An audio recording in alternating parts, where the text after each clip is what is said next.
नमस्कार मंडळी.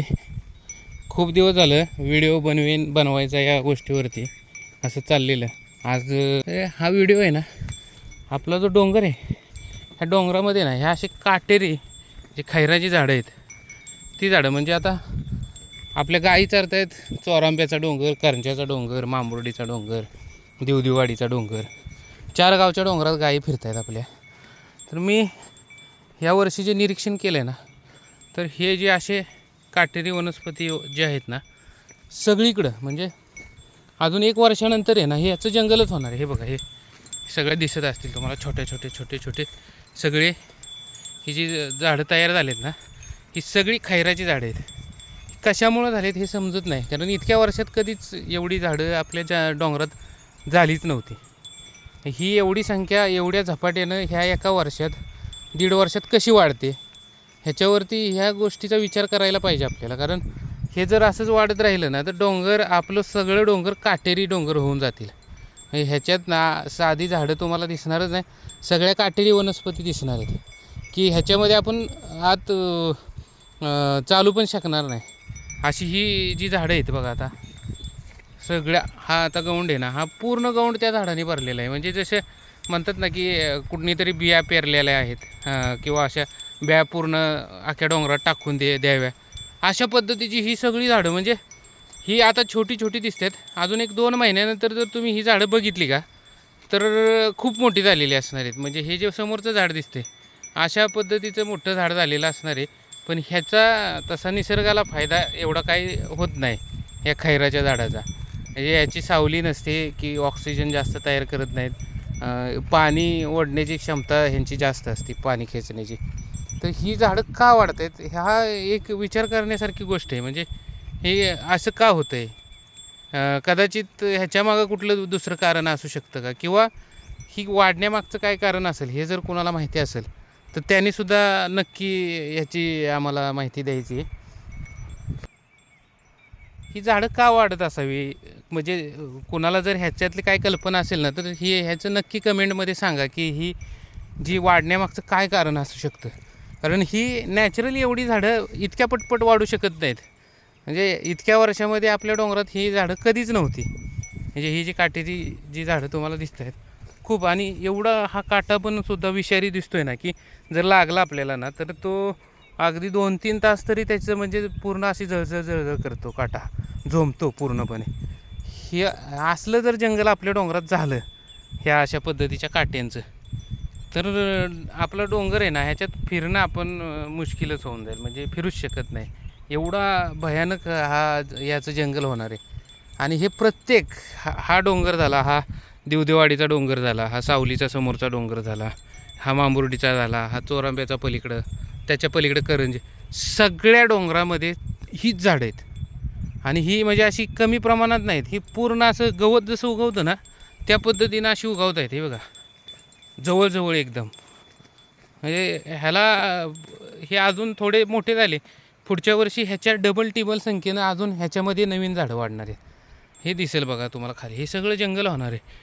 हे अजून 2 महिन्यानंतर आहे ना ते ह्याच्यातून चालता येणार नाही, किंवा गायींना, गुरांना, म्हशींना कुणालाच चरता पण येणार नाही. अशी परिस्थिती ह्या डोंगराची आपल्या होणार आहे पुढच्या येत्या 2 वर्षाच्या काळात. म्हणजे अगदी लांब नाही, 2 वर्षातच हे पूर्ण अशा वाईट बिकट अवस्था होणार आहे. आणि ना या झाडांवरती ना आता आपण ह्यावरती काय उपाययोजना करू शकतो, तर ते पण कुणाला जर माहिती असेल, काय आयडिया असेल ना तर ते पण नक्की कमेंटमध्ये सांगा की हे नियंत्रण कसं करायचं ह्या झाडांवरती. आणि ही बघा, ही झाडं अशी पूर्ण जवळ झाडं आहेत. ही बघा, हे आहेत, हे का इथं आले, हे काय पुढं लगेच, म्हणजे जागाच ठेवली नाही कुठं. डोंगराचा प्रत्येक एरिया सगळा त्यांनी कव्हर केलेला आहे.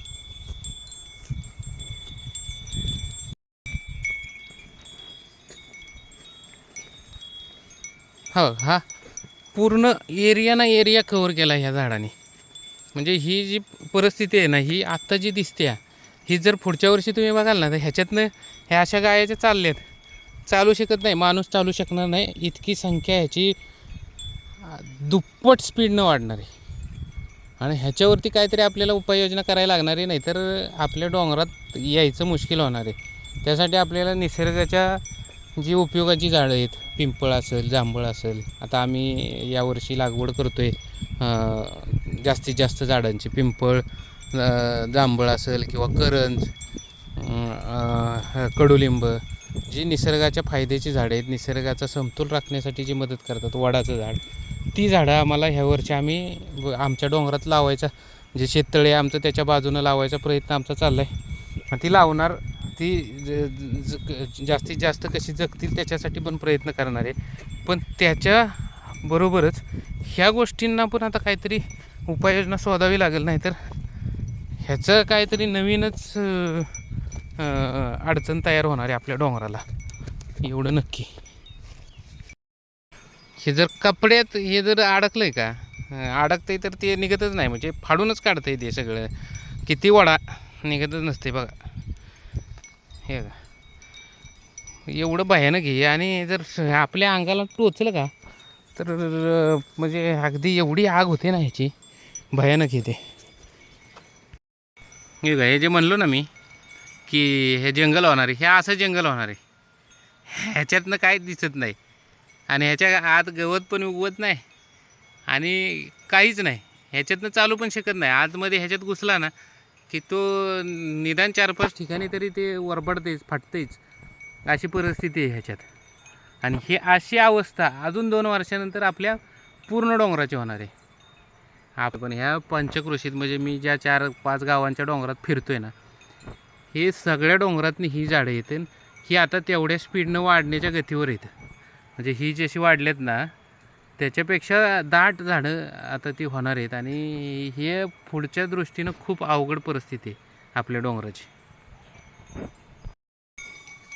हे असं झाल्यावर कोण राहणार ह्याच्यात माहिती आहे का? बिबट्या, डुकरं, हे असली राहणार, शेतकऱ्याचे आवडते प्राणी हे असे राहणार आहेत ह्याच्यात. चिकार जागा लपून बसायला, शिकार करायला बाहेर येऊन एकदम पद्धतशीर कार्यक्रम होणार आहे ह्या